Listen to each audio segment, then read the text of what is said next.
Welcome to big talk. నేను విజయ్. మొన్న కౌశిక్, తర్వాత పట్నం, ఇప్పుడు ఎర్రోల శ్రీనివాస్ కేసులు వేరువేరైనా అరెస్ట్ అవుతుంది మాత్రం గులాబీ పార్టీ నేతలే. బెయిల్పై ఆయా నేతలు బయటకు వచ్చే సంగతి కాస్త పక్కన పెడితే ఇదే కోవాలో నెక్స్ట్ టార్గెట్ కేటీఆర్ అన్న కామెంట్లు వినిపిస్తున్నాయి. ఇక్కడే సర్కార్ తీరుపై విమర్శలు గుప్పిస్తున్నారు ప్రతిపక్ష నేతలు. ప్రశ్నిస్తే కేసులు పెడతారా, జైలుకు పంపుతారని ఆగ్రహిస్తున్నారు. అసలు ఎందుకు ఈ పరిస్థితి? గులాబీ పార్టీకి షాకులు వెనుక రేవంత్ సర్కార్ వ్యూహం ఏంటి? ఈ అంశాలపై విశ్లేషణ ఇవాల్టి బిగ్ టాక్లో చూద్దాం.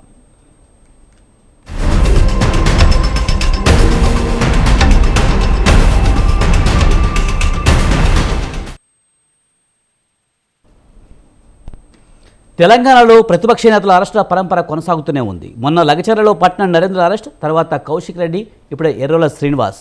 ఇదంతా కక్ష సాధింపని బీఆర్ఎస్ అంటుంటే తప్పు చేస్తే ఎవరినైనా ఎంతటి వారినైనా వదిలేదు లేదని కాంగ్రెస్ ప్రభుత్వం అంటుంది. ఇక ఇదే అంశానికి సంబంధించి మనతో మాట్లాడేందుకు బొమ్మల రామమూర్తి గారు, బీఆర్ఎస్ సీనియర్ నాయకులు, అలాగే కట్టా కార్తిక్ గారు, పొలిటికల్ అనలిస్ట్ మనతో ఉన్నారు. వారితో మాట్లాడదాం. కార్తిక్ గారు నమస్తే అండి. నమస్తే అండి. సార్, ప్రతిపక్ష బీఆర్ఎస్ నాయకులు ఏదో ఒక కేసులో అరెస్ట్ అవుతున్నారు. ఇప్పుడు ఎర్రోల శ్రీనివాస్ కూడా అరెస్ట్ అయ్యారు. ఇదంతా కక్ష సాధింపని బీఆర్ఎస్ అంటుంది. కాదు, తప్పు చేస్తే ఎవరైనా అరెస్ట్ చేస్తామని కాంగ్రెస్ అంటుంది. ఎలా చూడాలి? నిజంగా ఏంటంటే తరాలు మారినా పాలకులు మారినా మారందంటే ఒకటే, అరెస్టులు చేయటం, ప్రతిపక్షాల మీద ప్రతిపక్ష నాయకులను అరెస్ట్ చేయటం. మీరు చెప్పారు, ముగ్గురు పేరు చెప్పారు. పట్నం పేరు చెప్పారు, తర్వాత కౌశిక్ రెడ్డి పేరు చెప్పారు, ఇవాళ ఎర్రోడు శ్రీనివాస్ పేరు చెప్పారు. ఎర్రోడు శ్రీనివాస్ కేసులో కూడా ఆయన నిన్నటి దాకా రాజ్యాంగబద్ధ పోస్టులో ఉన్నటువంటి వ్యక్తి. ఆయన నోటీస్ ఇచ్చి అరెస్ట్ చేయాల్సింది. నోటీస్ ఇవ్వకుండానే అరెస్ట్ చేయటం, అది కూడా తెల్లారుజామున డోర్లు కొట్టి అరెస్ట్ చేయటం నిజంగా విచారకరం, బాధాకరం. అతనేం పారిపోయే వ్యక్తి కాదు, రాజకీయాలు యాక్టివ్ గా ఉండే వ్యక్తి. కాకపోతే ఈ కల్చర్ స్టార్ట్ చేసింది బీఆర్ఎస్. ఈ అరెస్టుల మీద మాట్లాడే హక్కు, నైతికమైనటువంటి హక్కు బీఆర్ఎస్ పార్టీకి లేదు. ప్రొఫెసర్ కోదండరావుని అర్ధరాత్రి పూట తలుపులు పగలగొట్టి అరెస్ట్ చేశారు వాళ్ళు.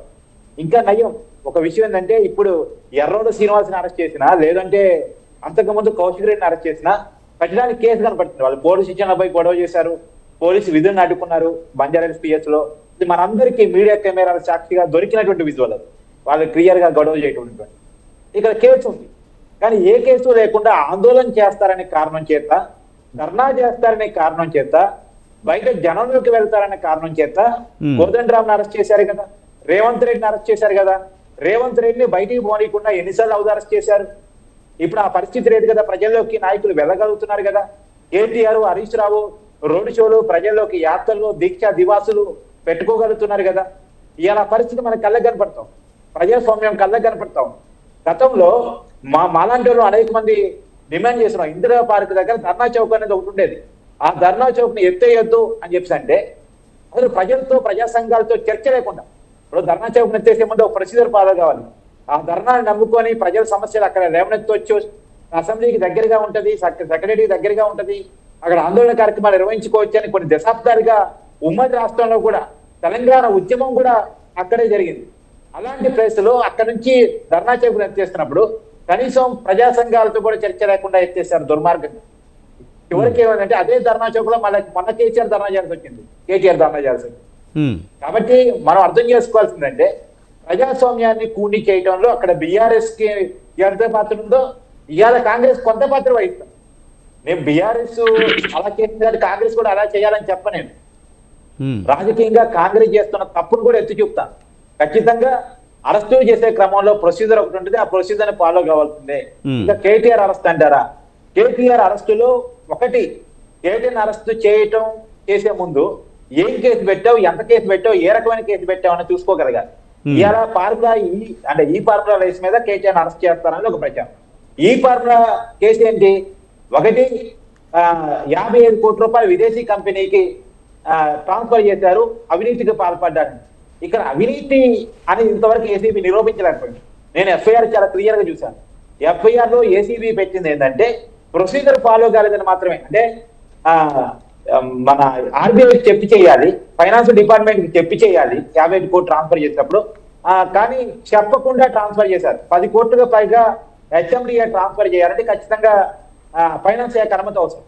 కానీ అనుమతులు లేకుండా, క్యాబినెట్ అప్రూవల్ లేకుండా 55 కోట్లు ఒక విదేశీ కంపెనీకి డబ్బులు ఫార్వర్డ్ చేశారన్నది కేసులు కనపడుతుంది తప్ప, ఆ 55 కోట్లు మళ్ళా కేటీఆర్ అకౌంట్లకో లేదా వేరే వాళ్ళ అకౌంట్కో ట్రాన్స్ఫర్ అయ్యాయి అనేది మాత్రం క్లియర్ గా ఇప్పటి వరకు ఏసీబీ ఎస్టాబ్లిష్ చేయలేకపోయింది. ఇప్పుడు రాబోయే కాలంలో ఏమైనా కానీ ఏదైనా ప్రతిపక్షాల అరెస్ట్ అయితే ప్రతిపక్ష నేతల అరెస్ట్ అయితే కొనసాగుతున్నాయి. మీరు చెప్పినట్టు గతంలో కోదండరామ్ను అరెస్ట్ చేయనండి, లేకపోతే రేవంత్ రెడ్డిని అరెస్ట్ చేయనివ్వండి. ఇప్పుడు దానికి కొనసాగింపుగా అంటే కక్షపూరిత సాధింపులు అని అనుకోవచ్చా? కక్ష సాధింపు అనుకోకూడదా? అంటే ఒకటి క్లియర్ గా మనం గమనించాల్సింది, కక్ష సాధింపు అంటే ఇప్పటి కేటీఆర్ అరెస్ట్ అయి ఉండేవాడిగా, కేసీఆర్ అరెస్ట్ అయి ఉండేవాడిగా, హరీష్ రావు అరెస్ట్ అయి ఉండేవాడిగా. మీరే చెప్తున్నారు కదా, ఇప్పుడు ఒక కేసు పెట్టారు ఆల్రెడీ. ఈ కార్ రేసింగ్ లో ఆల్రెడీ అతని మీద అరెస్ట్ అవుతాడు, గవర్నర్ అనుమతి తీసుకున్నామని కూడా చెప్తున్నారు. అంటే త్వరలో అది కూడా జరగవచ్చాము. అంటే అక్కడ ప్రొసీజర్ ఒకటి కనపడుతుందిగా, గవర్నర్ అనుమతి కోరటం ఒకటి, విచారణ జరగటం ఒకటి. ఫస్ట్ ఐఏఎస్ అరవింద్ కుమార్ ని విచారించిన తర్వాత ఆ తర్వాత వచ్చే విషయాల ఆధారంగా కేటీఆర్ అరెస్ట్ జరుగుతున్నప్ప ఉన్న పలానా కేటీఆర్ అరెస్ట్ చేయాలని అనుకోవట్లేదు కదా. ఒక ప్రొసీజర్ ప్రకారం ఫాలో అయితే తప్పేంటి? ఇప్పటికి కూడా నేను ప్రభుత్వాన్ని అడుగుతున్నాను, ఏంటంటే ఇప్పటి వరకు మీరు పెట్టిన కేసు కేటీఆర్ అరెస్ట్ చేయడం సరిపోదు. అది బెయిలబుల్ అవుతుంది. మీరు పెట్టినటువంటి నాన్ బెయిలబుల్ కేసులు వర్తించాలంటే అక్కడ అవినీతి నిరూపించగలగాలి. అవినీతి నిరూపించగలిగితేనే మీరు పెట్టిన కేసులు నిలబడతాయి.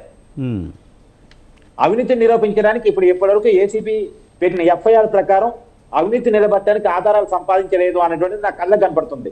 మరి రేపు వాళ్ళ దగ్గర ఏమైనా చాక్యాలు ఉన్నాయా, దాచుకుంటున్నారా, లేదా అరవింద్ కుమార్ ఏమైనా అప్రూవర్ గా మారుతా అన్నారా? అప్రూవర్ గా మారితే అప్పుడు కొంత క్రిటికల్ అయ్యే అవకాశం ఉంది. అది మనం వేచి చూడాలి. కానీ ఇక్కడ కక్ష సాధింపు అరెస్టులు అనేది ఇప్పటికిప్పుడు ఒక డెసిషన్ రావడానికి లేదు. ఎందుకంటే కక్ష సాధింపు అరెస్టులు అంటే ఈ పాటికి కేసులు పెట్టి అరెస్ట్ చేయాల్సి వచ్చినప్పుడు అందరినీ అరెస్ట్ చేసి ఉండేవాళ్ళు. అరెస్ట్ చేయడానికి ఏముందండి, తర్వాత కేసు నిరూపించుకోవడం కాస్ట్, కానీ అరెస్ట్ చేయడానికి చేసేయచ్చు, పెద్ద విషయం కాదు. ప్రాథమిక ఆధారాలు ఉంటే కొద్దిగా అరెస్ట్ చేయడానికి వచ్చిన ఇబ్బంది లేదు. ప్రాథమిక ఆధారంగా అరెస్ట్ చేయొచ్చు. కానీ రాబోయే కాలంలో వాళ్ళని ఎన్నాళ్ళు జైల్లో ఉంచారనడానికి కేసు యొక్క స్టాండర్డ్స్, వీళ్ళు చేసుకొచ్చే ఆధారాలు, కోర్టులో చూపించగలిగినటువంటి ప్రూఫ్స్, ఇవి మాత్రమే కీలకం అవుతుంది. ఇవి లేకుండా అరెస్ట్ చేసినా లాభం లేదు. ఇప్పుడు చంద్రబాబు నాయుడు, జగన్మోహన్ రెడ్డి అరెస్ట్ చేశాడు స్కిల్ డెవలప్మెంట్ కేసులో. 55 రోజులు జైల్లో పెట్టగలిగాడు పేరు రాకుండా. కానీ ఏ లాభం? కేసు నిరూపించగలిగాడా? కేసు నిరూపించలేకపోయాడు. దానివల్ల చంద్రబాబు సానుభూతి వచ్చింది, జగన్ మీద యాంటీ వచ్చింది, ఎలక్షన్ ఫలితాల్లో నెగిటివ్ వచ్చింది. ఇలా రేవంత్ రెడ్డి మీద బీఆర్ఎస్ ప్రభుత్వం అనేక కేసులు పెట్టింది, కానీ గట్టిగా నిరూపించిన కేసు. కార్తీక్ గారు ఒక్క విషయం చెప్పండి, ముఖ్యంగా నోటీసులు ఇవ్వకుండా అరెస్ట్ చేయడాన్ని అందరూ తప్పుపడుతున్నారు కదా, మరి ఇందులో అధికారులు తప్పు ఉందంటారా, లేకపోతే ప్రభుత్వ ఆదేశాలతోనే ఇలాంటి మిస్టేక్స్ అధికారులు చేస్తున్నారంటారా? అంటే అధికారులకి ఏమి ఇంటెన్షన్ ఉంటది? ఇప్పుడు అక్కడ ఉన్నటువంటి ఎస్ఐకి ఎర్రవల్లి శ్రీనివాస్ కి గట్టి తాగదు ఉంటుందా? గట్టి తాగదు ఎవరికి ఉంటుంది? కాంగ్రెస్ పార్టీకి ఉంటుంది. ఎందుకంటే బీఆర్ఎస్ పార్టీ ఉంటుంది, ప్రతిపక్ష నాయకుడు గారు. ప్రొసీజర్ ఫాలో కాకుండానే అరెస్ట్ చేయమని ఆదేశాలు ఇచ్చేది ప్రభుత్వమే. పోలీసులకి ఏవి రాజకీయ నాయకులతో తగాదులే ఉండవు. అధికార పార్టీ ఇచ్చేటువంటి ఆదేశాల మేరకు పోలీసులు ముందుకెళ్తుంటారు. వాళ్ళు వెళ్తుంది తప్ప రైట్ అన్నప్పుడు ఖచ్చితంగా తప్పే చేస్తుంటారు. అది బాధాకరం. అది గుడ్డిగా అంటే రాజకీయ నాయకులు చెప్పారనో లేకపోతే ముఖ్యమంత్రి చెప్పాడనో గుడ్డిగా వెళ్ళడం కూడా అధికారులు తప్పే కదా. 100% ఖచ్చితంగా తప్పే, కానీ తప్పు జరుగుతుంది. మాలాంటి బాధ అదే కదా. అదే ప్రొసీజర్ ఫాలో కావాలంటారు. ఆ ప్రొసీజర్ ఫాలో కావాలి, ఖచ్చితంగా ఫాలో కావాలి. అప్పుడు బీఆర్ఎస్ హయాంలో ప్రొసీజర్ ఫాలో కాలేదు, ఇప్పుడు కాంగ్రెస్ హయాంలో కూడా ప్రొసీజర్ ఫాలో కావడంలో లోపాలు జరుగుతూ ఉన్నాయి. రైట్. మనతో పాటు బొమ్మెర రామూర్తి గారు బీఆర్ఎస్ సీనియర్ నాయకులు, అలాగే పేట రమేష్ గారు టీపీసీసీ స్పోక్స్ పర్సన్ కూడా ఉన్నారు. ముందుగా రామూర్తి గారు సార్, ఎలా చూస్తారు? ముఖ్యంగా బీఆర్ఎస్ టార్గెట్ చేసి అరెస్ట్ చేస్తున్నారనుకోవాలా, ముఖ్యంగా అణిచివేసే ధోరణితోనే ఉందనుకోవచ్చా, లేకపోతే తప్పులు చేస్తున్నారు కనుక అరెస్టులు చేస్తున్నారనుకోవచ్చా? సరే, మీరు ఎలా అనుకున్నా ఒకటైతే నిజం, ప్రభుత్వం భయపడుతుంది. ప్రభుత్వం బీఆర్ఎస్ నాయకులను వివిధ కారణాలతో ఎలాంటి ఆధారాలు లేకుండా అరెస్టులు చేస్తే, అగ్రనాయకులను ముఖ్యంగా అరెస్టు చేస్తే ఆ కార్యకర్తలు మనోధైర్యం కోల్పోయి బీఆర్ఎస్ పార్టీ వీక్ అయ్యే అవకాశం ఉంటుందనే ఒక దుర్మార్గమైన కుట్రతోటి ఈ అరెస్టు చేస్తున్నారని మాకు అర్థమవుతుంది. మేము తెలంగాణ పోరాటం 14 సంవత్సరాలు చేసినాం. ఈ అరెస్టులకు, లాఠీ దెబ్బలకు, జైళ్లకు భయపడే పోరాట యోధులం కాదు మేము. కాబట్టి మేము అనుకున్నాం, మీరు అనుకున్నారు పోరాట యోధులు అంటే ఏదో ఇట్లా భయపడితే వెళ్ళిపోతారు, ఆగమవుతారు, ఇళ్లలో కూర్చుంటారు అనుకుంటారు.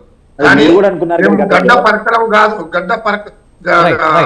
గడ్డి పరకలం కాదు, గడ్డ పారలమై నిరూపిస్తాం.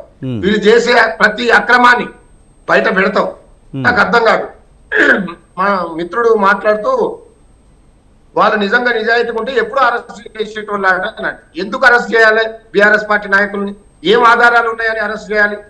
ఏం తప్పు దానికంటే ముందుగా అరెస్ట్ చేసేవాళ్ళన్నారు. 14 సంవత్సరాలు పోరాటం చేసి తెలంగాణ రాష్ట్రం సాధించిన తెలంగాణను హైదరాబాద్ భారతదేశంలో #1 స్థానంలో ఉంచిన మా నాయకులను అరెస్టు చేయాలా?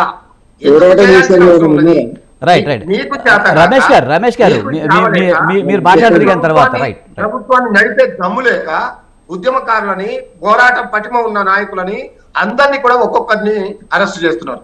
ఎర్రల శ్రీనివాస్ గారు చేసిన తప్పేందండి? మా నాయకులని, మా రాష్ట్ర స్థాయి నాయకులని, అగ్ర నాయకులని అరెస్ట్ చేస్తుంటే, మా ఎమ్మెల్యేని అరెస్ట్ చేస్తుంటే అడ్డుకోవడం తప్ప మేము అడ్డుకోకూడదా? మీరు అక్రమంగా అరెస్ట్ చేస్తున్నారు, ఎలాంటి ఆధారాలు లేకుండా అరెస్ట్ చేస్తున్నారని అడగకూడదా? అడిగితే అడిగిన వాళ్ళని కూడా అరెస్ట్ చేస్తారా? ఇది ఎక్కడ అన్యాయం, ఇది ఎక్కడ దుర్మార్గం? ఇంత దుర్మార్గం గత 100 ఏళ్ల క్రితం 75 ఏళ్ల స్వతంత్ర భారతంలో ఎప్పుడు జరగలే. మిత్రులు అంటారు, రేవంత్ రెడ్డి నోటుకు ఓటు కేసులో అడ్డంగా జరిగిన ఒక దొంగని అరెస్ట్ మీ దగ్గర అట్లాంటి ఆధారాలు అవినీతికి పాల్పడ్డట్టు ఎందుకు అరెస్ట్ చేస్తారు? మీరు ఒక కార్తిక్ గారు ఆయన ప్రభుత్వం ఒక పెద్దలని మీరు ఇబ్బంది పెట్టాలని చూస్తే, కాబట్టి ఈ అప్పుడు జరిగింది వేరు, ఇప్పుడు జరుగుతుంది వేరు. ఇప్పుడు జరుగుతుంది అని మీరు హామీలను నెరవేర్చకుండా దాని మీద ప్రతి విషయంలో బీఆర్ఎస్ పార్టీ నిలదీస్తుంది. కాబట్టి దీన్ని చెప్పుకోలేక, దీని మీద మీరు ఎలాంటి నిర్ణయాలు మీరు తీసుకోలేక, మీకు చేతగాక చేతులు ఎత్తేసి ప్రభుత్వాన్ని ఏదో రకంగా నడిపించుకోవాలి, అబద్ధాల పునాదుల మీద నడిపించుకోవాలని ఒక దుర్మార్గమైన కుట్రతోటి బీఆర్ఎస్ పార్టీ నాయకులను అరెస్ట్ చేసి ఒక డైవర్షన్ పాలిటిక్స్ చేస్తున్నారు. ఇదంతా అందుకే అల్లు అర్జున్ గారు అరెస్ట్ అయినా, లేదా కేటీఆర్ గారిని అరెస్ట్ చేయాలని చూసినా, లేదా కౌశిక్ రెడ్డి గారిని అరెస్ట్ చేసినా, మా పట్నం నరేందర్ రెడ్డి గారిని అరెస్ట్ చేసినా, ఇప్పుడు ఎర్రల శ్రీనివాస్ గారిని అరెస్ట్ చేసినా ఏం తప్పు చేసిండ్రని? ఏమైనా సంఘ విద్రోహ కార్యక్రమాలు వీళ్ళు చేశారా? లేకపోతే ఏమైనా కోర్టు కట్టడతో దొరికినారా? కానీ రామూర్తి గారు ముఖ్యంగా గతంలో కౌశిక్ రెడ్డి విషయంలో కూడా అధికారుల విధులకు ఆటంకం కలిగిస్తున్నారని కదా అరెస్ట్ చేశారు. ఒక్కొక్కటి ఎత్తి చూపెడుతుంది కదా. కాబట్టి ఇలాంటి అరెస్టులను తీవ్రంగా ఖండిస్తున్నాం. సరే, బెయిల్ వచ్చింది, కోర్టు ఎన్నిసార్లు మొట్టికాయలు వేసినా ఉమ్మేసినా వీళ్ళకి బుద్ధి రాకుంటే ఎట్లా? ఇప్పటికైనా ఆలోచించాలి కదా, ఎందుకు మేము తప్పు చేస్తున్నాం? మనం ప్రభుత్వం నడుపుతున్నామా లేదా ఇంకేదైనా గాడిదల కొట్టం నడుపుతున్నాం అనేది తెలియాలి కదా. ప్రభుత్వం నడిపేటప్పుడు గిత్త సిగ్గుగా ఉంటారా, గిత్త ఘోరంగా ఉంటారా? చర్చ పెట్టమన్నాడు కేటీఆర్ గారు. కానీ ఈ కేసులో మీరు అసెంబ్లీలో చర్చ పెట్టకుండా మూసుకొని ఎందుకు? రామూర్తి గారు అంటే మీకు దమ్ము లేక. రామూర్తి గారు ప్రధానంగా చూసుకుంటే కనుక ఫోన్ ట్యాపింగ్ చేశారని కౌశిక్ రెడ్డి పోలీస్ స్టేషన్కి వెళ్ళారు. అక్కడ పోలీసులతో వాగ్వాదం దిగారు. కొంచెం బూతులు కూడా తిట్టారని కూడా విమర్శలు వచ్చాయి. మరి ఇదంతా పోలీసుల విధులకి ఆటంకం కలిగించడం కాదా? ఇది తప్పు కాదంటారా? అంటే మన కౌశిక్ రెడ్డి ర్యాష్ బిహేవియర్ గురించి మనం ఎన్నో సందర్భాల్లో ప్రెస్ మీట్ లో కూడా చూసాం. ఆయన మాట్లాడే విధానం కూడా ఆయన పోకముందే ఏసీబీకి ఫోన్ చేశాడు, వస్తున్నానని అపాయింట్మెంట్ తీసుకొని వెళ్ళినప్పుడు ఒక ఎమ్మెల్యే వెళ్ళినప్పుడు సమయం ఇవ్వాల్సిన అవసరం ఉందా లేదా? ఆయన పోకముందే ఏసీబీ పారిపోడు, ఆయన ముందే సిఐ పారిపోవాలని చూస్తాడు. కాబట్టి అడగాల్సిన హక్కు ఒక ఎమ్మెల్యేకే లేకుంటే ఇంకెవరికి ఉంటుంది? మరి మేము ప్రజా సమస్యల మీద అడగడానికి నా ఫోన్ ట్యాప్ అవుతుందని ఒక ఎమ్మెల్యే గగ్గోలు పెడుతుంది, దాన్ని పట్టించుకోకుండా నువ్వు తప్పించుకొని పోవాలని చూసినప్పుడు అడగడం రామూర్తి గారు మీరు చెప్పినట్టు అడగడం, మాట్లాడడం తప్పు కాదు. కానీ రుబాబ్ చేయడం, పోలీస్ స్టేషన్కి వెళ్ళి రుబాబ్ చేయడం తప్పని కాంగ్రెస్ అంటుంది. రుబాబ్ ఎట్లయితే నువ్వు ఎందుకు పారిపోతున్నావు అని అడిగితే తప్ప, మీ కారుకు అడ్డం పడి మీరు లోపలికి వస్తున్నారా అని అడిగితే తప్ప, మీ ఇష్టంగా మీ దగ్గర టైం తీసుకొని మీ ఏసీపీకి ముందే చెప్పి మీ పోలీస్ స్టేషన్ కు ఒక ఎమ్మెల్యే వస్తే మీరు ఇచ్చే గౌరవం ఇదా? ఎస్పీ కంటే ఎక్కువ ప్రోటోకాల్ ఉంటుంది ఎమ్మెల్యేకు. మరి అలాంటి ప్రోటోకాల్ ని కూడా మీరు తుంగలో తొక్కి, అంటే ప్రతిపక్ష ఎమ్మెల్యే అంటే మీకు గౌరవం లేదు, నాయకులు అంటే గౌరవం లేదు, తెలంగాణ రాష్ట్రం సాధించిన వాళ్ళంటే మీకు గౌరవం లేదు, ఉద్యమకారులంటే గౌరవం లేదు, ప్రజలంటే గౌరవం లేదు. మీకు ఎవరి మీద గౌరవం ఉన్నది? మీరు చెప్పిన చెప్పారా? చేయకపోగా ప్రతిపక్ష పార్టీ అయిన బీఆర్ఎస్ పార్టీ మీద నిందలు వేయడం, అరెస్టు చేయడం. ఎంతవరకు చేస్తావు? ఇంకొక 4 సంవత్సరాలు కదా ఇక చూస్తాం.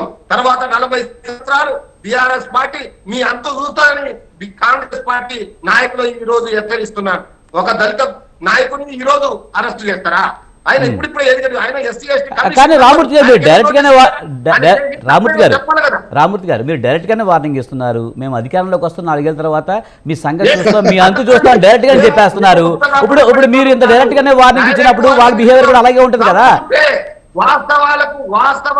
వాస్తవాలు ఆధారాలు దగ్గర పెట్టుకొని అరెస్టు చేయండి. తప్పులు చేస్తే నిలదీయండి, వాళ్ళని కోర్టులో వేయండి. కానీ కోర్టులు ముట్టికాయ వేసినా, కోర్టులు మిమ్మల్ని చివాట్లు పెట్టినా, లేదా ఎలాంటి ఆధారం లేకుండా ఇష్టం వచ్చినట్టు అర్ధరాత్రి తెలాడుతా ఉంటాం తీసుకుపోయి అరెస్టు చేస్తే ఏంటి? మనం ప్రజాస్వామ్యంలో ఉన్నామా లేదా ప్రజా వ్యతిరేక రాజ్యంలో ఉన్నామా? ఒకసారి ఇదేనా ప్రజాపాలన అంటే? ఇదేనా ప్రజా పరిపాలన అంటే? ఏంటండి ఇది? కాబట్టి ఇప్పటికైనా కాంగ్రెస్ నాయకులు ఒళ్ళు దగ్గర పెట్టుకొని మీ యొక్క కార్యక్రమాలు, ప్రజలకు ఇచ్చిన హామీలు నిలబెట్టుకోవాలని కోరుతున్నాం. లేకపోతే ఖచ్చితంగా మీరు నిలబెట్టేంత వరకు, మీరు ఏవైతే హామీలు ఇచ్చారో అవన్నీ అమలు చేసేంత వరకు బీఆర్ఎస్ పార్టీ పోరాడుతూనే ఉంటుంది. మీరు ఎన్ని అరెస్టు చేసినా, ఎంతమంది అరెస్ట్ చేసినా మాకేం కాదు. రైట్. మనతో పాటు పేట రమేష్ గారు టీపీసీసీ స్పోక్స్ పర్సన్ ఉన్నారు, ఆయనతో మాట్లాడదాం. రమేష్ గారు నమస్తే అండి. నమస్తే అండి సార్, ప్రజాపాలన అంటే ప్రతిపక్ష నాయకులను అరెస్ట్ చేయడమేనా? ఇదంతా కక్షపూర్తంగా చేస్తున్నారని బీఆర్ఎస్ అంటుంది. ఇప్పుడు బీఆర్ఎస్ లో ఉన్నవారు ఉద్యమకారులు ఎవరైనా ఉన్నారా అండి? బీఆర్ఎస్ పార్టీలో ఉద్యమకారులు ఎవరైనా ఉన్నారా? ఆ పార్టీ నుంచి ఈ పార్టీ వచ్చిన వాళ్ళు మాత్రమే ఉన్నారు. ఉద్యమకారులు లేరంటారా? బొమ్మర రామూర్తి గారు ఉద్యమ నాయకుడే, ప్రయారిటీ రాలే పార్టీలో. మేము కూడా టిఆర్ఎస్ లో వచ్చినాము. మా టికెట్ ఈటల రాజేందర్కి అమ్ముతున్నాడు మీ కేసీఆర్ గారు. మాకు తెలుసు 5 ఏళ్ళు మేము పోరాటం చేసినాము హైదరాబాద్ నిజాంలో. ఆయన వచ్చి రాగానే 4 రోజుల ముందు వస్తే టికెట్ ఇచ్చాడు. ఉద్యమం చేయడానికి టికెట్ ఇచ్చాడు. సరే 2004లో వచ్చాడు, 2003లో వచ్చాడు. రామూర్తి గారు ఆయన మాట్లాడినామండి కంప్లీట్ గా. మేము 2000 నుంచి టిఆర్ఎస్ లో ఉండి ఉద్యమంలో, ఎందుకంటే మా ఇంటి ముందే లాఠీ చార్జ్లు ఫైరింగ్ జరిగినాయి, మా ఇంట్లో మంది చనిపోయింది. సరే ఆ విషయం పక్కకు పెడితే ఈ రోజు జగన్ అరెస్ట్ అయ్యింది, చంద్రబాబు నాయుడు అరెస్ట్ అయ్యింది, రేవంత్ రెడ్డి గారు అరెస్ట్ అయ్యింది. దాన్ని మీరు దాని చేతిలో తీసుకొని ఇట్లా రువాబుగా మాట్లాడడం తప్పు. ఒకటి, ప్రజా పాలనలో ప్రజలు ఎన్నుకోబడిన నాయకుల వల్ల మీరు ఒక రాజరికం చేసినట్టు చేసి, ఒక జమీందార్ లాగా పరిపాలించి, మేం తప్పితే ఇంకొకరు రారు, ఈ పార్టీలను మేమే ఈ తెలంగాణను పాలిస్తామని చెప్పి ఒక అహంకార ధోరణితోటి, నియంతృత్వ ధోరణితోటి ఈ రోజు మీరు ఏం చేశారంటే, కవిత గారు అరెస్ట్ చేశాడు తప్ప, అది రాంగా? కాళేశ్వరం ప్రాజెక్టు లీక్ అవడం తప్ప కరెక్ట్? అది ఎక్కడ కరెక్ట్ ఉన్నది నాకు ఒక్కటి చెప్పండి. ఎక్కడ చూసినా మొత్తం రియల్ ఎస్టేట్ నే ఒక కుంభకోణంలో ఉన్నది, బయటకు వస్తే మెల్లమెల్లి చాలా ఉంటుంది. నేను అనేది ఏంటంటే, ఎక్కడ కూడా ఒక ప్రజలు ఎన్నుకోబడిన వ్యక్తిని, ప్రజల కాపలాదారుని, ప్రజలకు అండదండగా ఉండాలి, ప్రజా సంక్షేమం కోరుకోవాలంటే ప్రజల ధనాన్ని దుర్వినియోగం చేసిండ్రు. ఈరోజు ఎన్ని వేల కోట్లు కేసీఆర్ గారు ఈరోజు కరెంటు ఛార్జింగ్ మీద దుర్వినియోగం జరిగి లక్షల కోట్లు. ఈరోజు లో బడ్జెట్ ఉండి ప్రజలకు ఏమన్నా సాయం చేస్తుందా? మేము ఈరోజు ఒక్కొక్క ₹1,00,000 కాంట్రాక్టర్ కూడా డబ్బులు ఇవ్వలేదు, రోడ్డు నిర్మాణం చేసే వాళ్ళకు కూడా డబ్బులు ఇవ్వలేదు, పంచాయతీలు నిర్మించిన వాళ్ళకు డబ్బు లేదు, మీరు ఇచ్చిన షాదీ ముబారక్ డబ్బులు కూడా ఇవ్వలేదు. ఇక్కడ మొత్తం అంతా మీ ఇష్టం వచ్చినట్టు, ఒక విధి విధానం లేకుండా ఆర్థికంగా ఇబ్బందులు పడేసింది. ఇప్పుడు కాంగ్రెస్ పార్టీ వచ్చే వరకు ఏమన్నా ఖజానా ఖాళీ ఉంది. ఇప్పుడు మేము పథకాలు నిర్మించాలంటే శాయశక్తులకు చేస్తున్నాం, ప్రజల మీద భారం వేయకుండా. ఆ రోజు కూడా 70 ఏళ్లలో ₹60 పెట్రోల్ మీరు మీ యొక్క 10 ఏళ్ల పాలన ₹120 చేసింది. ఇదా మీ పాలన? అది ఎవరి డబ్బు? పేదల డబ్బు. ప్రతి ఇంటి నుంచి తీసుకుంటున్నారు మీరు. రమేష్ గారు మీరు చెప్పిన మన టాపిక్ డైవర్ట్ అవుతుంది. ప్రధానంగా ముఖ్యంగా అరెస్ట్ చేయడం గురించి మాట్లాడుతున్నాం మనం. ప్రధానంగా చూసుకుంటే కనుక నోటీసులు ఇచ్చి అయితే అరెస్ట్ చేస్తే పద్ధతిగా ఉండేది, ప్రొసీజర్ ఫాలో కావాలనే అభిప్రాయం వ్యక్తం అవుతుంది. మీరు ప్రొసీజర్ ఎందుకు ఫాలో కావడం లేదు? ఎవరు అంటున్నారు? కేసీఆర్. ఇప్పుడు కేసీఆర్ ఎక్కడ పిలిపించారు? కేటీఆర్ ని ఆయనే ఒక ఇన్వాయిస్ ఉన్నది, అగ్రిమెంట్ చేయకుండానే అడ్వాన్స్ పేమెంట్ ఇప్పించాడు. ఇది అవాస్తవం. ఆయన నోటీసులు ఇవ్వలేదా? ఆయన ఎంక్వైరీ చేస్తలేరా? అంటే కేటీఆర్ ఒక్కరి విషయంలో మీరు ప్రొసీజర్ ఫాలో అయితే సరిపోదు కదా. ఇప్పుడు కౌశిక్ రెడ్డి విషయం లాగానండి, పట్నం నరేంద్ర రెడ్డి వ్యవహారంలో కానివ్వండి, ఈ ప్రొసీజర్ ఫాలో కావట్లేదండి కదా ప్రతిపక్షాలు అంటున్నాయి. కాంగ్రెస్ లో ఉండి నా టికెట్ తీసుకున్నాడు ఆయన. ఆయన వైఎస్ఆర్ పార్టీ నుంచి వచ్చినోడు, తెలంగాణ ఉద్యమకాలం మీద రానుగొట్టినోడు. నా టికెట్ ఎత్తుకొని పోయిండు. వాళ్ళ అన్న ఉత్తమ్ కుమార్ రెడ్డి గారు ఉన్నాడని పిసిసి ప్రెసిడెంట్ తీసుకున్నాడు నా టికెట్. ఆయన కూడా ఆయన కాంగ్రెస్ వ్యక్తి టిఆర్ఎస్ లో పోయిండు. పోగానే టికెట్ ఇస్తిరి. ఉద్యమకారులు ఎటుపోయిండు, టికెట్ అడిగినోడు ఎటుపోయిండు, టికెట్ కన్నా ముందు ఎమ్మెల్సీ కూడా ఇచ్చారు. టికెట్ కన్నా ముందు ఎమ్మెల్సీ కూడా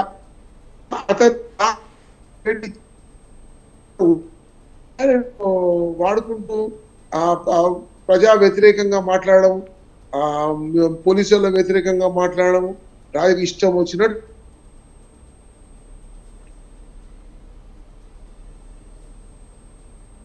రైట్, ఆయన సిగ్నల్ కట్ అయినట్టుంది. కార్తిక్ గారు మీరు ఎలా చూస్తారు ప్రధానంగా? రైట్ కార్తిక్ గారు, ముఖ్యంగా పాలకులు ఎలా ఉండాలంటే ప్రజలను సంరక్షించుకుంటూ ప్రజలను అభివృద్ధి చేయాలి. పేరు మీ తెలంగాణ తెచ్చుకునేది ఎందుకు? తెలంగాణ కొట్లాడి ఇంత కష్టపడి ప్రాణాలు అర్పిస్తే మీరు సుఖపడతారు. 5-6 మంత్రులు అవుతారు మీరు, మీ ఫ్యామిలీ నుంచి. ఎవరున్నారండి వేరే వాళ్ళు? పరిపాలించే వాళ్ళు ఎవరున్నారా? ఏదైనా ఎవరికైనా పన్ను పెడితే కేటీఆర్ కేసీఆర్ తప్పితే ఇంకోటి హరీష్ రావు దగ్గర పోతే ఇంకోటి వేరే దగ్గర పెట్టే ఛాన్సే లేదు. వాళ్ళ ఎమ్మెల్యేలు ఓటానికే ఛాన్స్ లేదు. ప్రజలు తీర్పు ఇచ్చారు కదా మీకు. మీరు తప్పు చేయలేదని ఎందుకు భావిస్తున్నారు? ప్రతిదీ తప్పే. ఎక్కడ ఏమన్నా చేశారండి? కాంగ్రెస్ పార్టీ రింగ్ రోడ్ ఇచ్చింది. రింగ్ రోడ్ తో ఈ హైదరాబాద్. కానీ బీఆర్ఎస్ ఏమంటుందంటే ప్రధానంగా ఇక్కడ హామీలు అమలు చేయడం లేదు, ప్రభుత్వం చేసే తప్పుల్ని మేము ప్రశ్నిస్తున్నాం కనుకనే అరెస్టులతో డైవర్ట్ చేస్తుంది, కావాలని ఇబ్బందులు పెడుతుంది, ప్రతిపక్షాన్ని మాట్లాడకుండా చేస్తుందని చెప్తున్నారు. ఏకీభవించారండి అది. ఎందుకంటే మీరు ఇప్పుడు గ్రహించారు కదా, ఎక్కడ నోటీస్ ఎక్కడ తప్పు చేస్తే తప్పు సరిదిద్దాల్సిన అవసరం ఉంది ప్రభుత్వం. ఇప్పుడు కాంగ్రెస్ వాళ్ళకు కూడా బాధ్యత ఉంటది. ఇప్పుడు మేము టిఆర్ఎస్ అరెస్ట్ చేస్తే మేము కూడా తప్పు చేయద్దు. ప్రజలను సంరక్షించే ప్రభుత్వం ఉన్నందుకు ఒక కాపలాదారులు ఉండాలి. నేను అహంకార ధోరణిలో నాదే నడుస్తుంది, నేను ఏది చేస్తే అదే అవుతుందని ధోరణిలో కాదండి. కాంగ్రెస్ పార్టీ ఇప్పటివరకు అలాంటి పని చేయలేదు. నిస్వార్థంగా సేవ చేసింది. ప్రణాళికబద్ధకంగా ఆ రోజు నుండి ఈ రోజు వరకు కూడా గ్లోబలైజేషన్, ప్రైవేటైజేషన్ చేసింది. పైసలు లేకుంటే పూర్తి ఆర్థిక ఇబ్బందులలో పడేసింది చంద్రశేఖర్ ప్రభుత్వం. ఖజానా కాలైతే ఒక మంచి ఉత్తది. ఈ రోజు ఫోన్లు కానీ ఈ కంప్యూటర్ యుగాన్ని మేము తీసుకొచ్చినాం. ఎంత కష్టపడితే రావాలి, ఎంత స్వార్థం లేకుండా నిస్వార్థంగా సేవ చేస్తే రావాలి. దాన్ని ఉపయోగించుకునే తెలియలేదు వాళ్ళకి. ఇప్పుడు కంప్యూటర్ యుగాన్ని ఎంత ఫాస్ట్, అప్పుడు ఒక ఫోన్ ఉండకపోతుంది, ఈ రోజు సెల్లులో అన్ని ఉంటున్నాయి. ఇంత కంప్యూటర్ యుగాన్ని తీసుకొస్తే ఫాస్ట్ గా డెవలప్మెంట్ కావాలి. ఎక్కడ జరిగిందండి? ఎక్కడ ఫాస్ట్ గా డెవలప్మెంట్? ఆర్థికంగా ఉన్న తెలంగాణ. సార్ రమేష్ గారు, మీరు చెప్తున్నట్టుగా గత ప్రభుత్వం ఏమీ చేయలేదని మీ ప్రభుత్వానికి ఇచ్చారు. మరి మీరు కూడా అదే విధంగా అరెస్టులు లేకపోతే కక్ష సాధింపులు చేస్తున్నారు, అందుకే ఖచ్చితంగా మీరు రాబోయే రోజుల్లో ప్రతిఫలం అనుభవిస్తారంటున్నారు ప్రతిపక్ష బీఆర్ఎస్. నేనేమన్నా మీరు వస్తారా పోతారా, మీరు ఏ గవర్నమెంట్ ఉంటారో, ఎవరి మీద ఎవరు తప్పు చేసినా బాధ్యత నేను చెప్తున్నాను కదా. చంద్రబాబు నాయుడు అరెస్ట్ చేయండి, జగన్ అరెస్ట్. తప్పు చేసిన ఎవరు వదిలారు? ఎవరు తప్పు చేసినా మేము కాంగ్రెస్ వాళ్ళని తప్పు చేస్తే మేము తప్పును అంగీకరిస్తామా ఏంటి? నేను అనేది ఏంటంటే ఎవరు తప్పు చేయదు అనేదే కదా మా వాదన. మేము ఎవరైనా ప్రజల ఆస్తులను కానీ ప్రభుత్వంలో ఉన్నప్పుడు ప్రజలను సంరక్షించుకుంటూ ప్రజల మనోధైర్యాలు దెబ్బకుండా ఆర్థిక ఇబ్బందులు లేకుండా వాళ్ళని కాపాడుకోవాల్సిన బాధ్యత ఉంది. ఎక్కడండి ఆర్థిక ఇబ్బందులు? ప్రతి ఒక్క సామాన్యుడు 10 ఏళ్ల కాలంలో పూర్తి అధ్వానమైన పరిస్థితిని ఎదుర్కొన్నాడు. పేదోడుగానే మిగిలిపోయాడు. ఎక్కడ మీరు చేసింది లాభం? చదువుకున్న విద్యా విధానం, లోపిష్టి విధానం, ఆర్థికంగా. కానీ రమేష్ గారు, ప్రభుత్వం అయితే కేసులు చాలా పెడుతున్నాయి, తొందరలో అరెస్టులు చేస్తామని చెప్తున్నారు, కొంతమందిని అరెస్ట్ చేస్తున్నారు వేరే వేరే కారణాలతో. ప్రధానంగా కాళేశ్వరం అన్నారు, ఫోన్ ట్యాపింగ్ అన్నారు, ఈ కార్ రేసింగ్ అన్నారు. ఏ కేసులైనా పురోగతి కనిపిస్తుందా? కేవలం కేసులు పెట్టి ప్రతిపక్షాన్ని వీక్ చేయడమేనా? అనే భావన అయితే కలుగుతూ ఉంది. అలాంటి మీరు ప్రశ్నించవచ్చు. ఉమ్, ఇప్పుడు విలేకరులు మీరు మాట్లాడవచ్చు, పత్రికాముఖ ప్రజలు కూడా మాట్లాడవచ్చు, నేను కూడా మాట్లాడు. ఎక్కడ వాళ్ళని ఇమీడియట్ యాక్షన్ తీసుకోవాలి. వాళ్ళకి ఇప్పుడు కాళేశ్వరం ప్రాజెక్టు మీద ఎంక్వైరీ జరుగుతూ ఉంది, కమిషన్ వేసాము, వాళ్ళు వద్దన్నారు కేసీఆర్, జరుగుతూనే ఉంటది రండి. అది కూడా నడుస్తా ఉంది. ఒకటే రోజులో ఎంక్వైరీ అయితే అది మళ్ళా మంచిగా చేయలేదు అంటారు మీరే, ప్రతిపక్ష అన్యాయం అంటారు. దాన్ని పూర్తి డాటా తీసుకొని సంపూర్ణంగా పరిశీలించి సంపూర్ణంగా ఇది whether it is correct or not after find outing then only will go for arrest or anything. ఇప్పుడు he has taken a advance amount without taking the going to agreement before agreement కాకముందే payment చేశారు కేటీఆర్ గారు arrest దాని గురించి. నేనంటే ఇవన్నీ తప్పిదాలు అహంకార ధోరణిలో జరిగినాయండి. అహంకార పూరితంగా ఒక దొరల రాజ్యాంగంగా నడిచినాయి. అలాంటి వాతావరణంలో టిఆర్ఎస్ పరిపాలించింది 10 ఏళ్ళు. ఎక్కడ కూడా ప్రజలకు ఉపయోగపడి ప్రాణత్యాగాలు తెచ్చుకున్న ఉద్యోగాలు ఇవ్వలేదు. ఎక్కడ కూడా ప్రజలను ఉపయోగపడి బాగుపడే మన అగ్రికల్చర్ డెవలప్మెంట్ చేయలేదు. వాళ్ళకు పాపం వ్యవసాయదారులకు ఇలాంటి చేసాం. మేము ఒక పని చేసాము ఆ రోజు, భూ సంస్కరణలు పెట్టి పేదలను కూడా పెత్తందారులను చేసినాం ఆ రోజు. దానివల్ల వాళ్ళ ఇటు దేశానికి కూడా లాభం జరిగింది కదా. పంటల వాటితోటి అందరూ ఒకటే 1000 ఎకరాలు పెట్టుకుంటే పడవబడి ఉంటాయి, ఇప్పుడు పంచితే అందరూ పంట పండిస్తే దేశానికి కూడా ఉపయోగపడ్డది. అటువంటి కార్యక్రమాలు ఒక్కటన్నా చేసినా చూపెట్టండి. ఒక్కటి గర్రెలు బొర్రెలు ఇచ్చి ఏదో చేసిన గొప్పతనం ఎక్కడండి? ఒక నీరు చుక్కరాలే కాళేశ్వరం ₹1,00,00,000 10 ఏళ్ల కాలం ఏం చేశారని అంత అహంకారంగా మాట్లాడుతున్నారు. తప్పు చేసినప్పుడు తలంచాలి, తప్పు చేయనప్పుడు తలంచాలి. ఇప్పుడు తప్పులు జరుగుతున్న నిర్ధారణ జరిగిపోతా ఉన్నది, ఓపెన్ ఉన్నది, పేపర్ ముఖంగా రాస్తా ఉన్నారు. ఇంత అన్యాయంగా పరిపాలించి ఎవరు తప్పు చేయలేదు, మేమంతా నిజాయితీ పరం మహాత్మా గాంధీలం అన్నట్టు చెప్తే మేమేమి కాలేదు. రైట్ కార్తిక్ గారు, ముఖ్యంగా గతాన్ని రేవంత్ రెడ్డి మర్చిపోలేదు. ఓటుకి నోటు కేసులో బీఆర్ఎస్ ఇబ్బంది పెట్టింది కనుకనే, తలుపులు పగలగొట్టి తను అరెస్ట్ చేసింది కనుకనే ఇప్పుడు అదంతా కూడా ఆయన ముఖ్యమంత్రి అయిన తర్వాత బయటకు వస్తున్నాడు రేవంత్ రెడ్డి, ఈ విధంగా కక్ష తెచ్చుకోవాలని ప్రయత్నిస్తున్నారనే వ్యాఖ్యలపై మీరేమంటారు? మీరు మాట్లాడినప్పుడు కూడా బీఆర్ఎస్ వాళ్ళు కాంగ్రెస్ వాళ్ళు కామన్ డైలాగ్ వాడు తప్పు చేశారు కాబట్టి బీఆర్ఎస్ వాళ్ళని అరెస్ట్ చేస్తున్నాం అని చెప్తున్నారు. బీఆర్ఎస్ వాళ్ళు అధికారులు ఉన్నప్పుడు అదే మాట చెప్పారు. వీళ్ళ ఉద్దేశం అవతల పార్టీ వాళ్ళని తమను ప్రశ్నించే వాళ్ళని అరెస్ట్ చేయడం మాత్రమే. ఇప్పుడు అరెస్టుల మీద ప్రశ్నించాక బీఆర్ఎస్ లేదు. ఎందుకంటే మార్కెట్ కి పోయినప్పుడు జర్నలిస్ట్ రఘుని అరెస్ట్ చేశారు, న్యూస్ చదువుతున్నప్పుడు న్యూస్ మల్లన్ అరెస్ట్ చేశారు, తర్వాత ప్రొఫెసర్ కోదండరావుని అరెస్ట్ చేశారు, అనేక మంది ఉద్యమకారులను అరెస్ట్ చేశారు, రేవంత్ రెడ్డి నిర్బంధించారు, బయటికి కూడా రానికుండా చేశారు.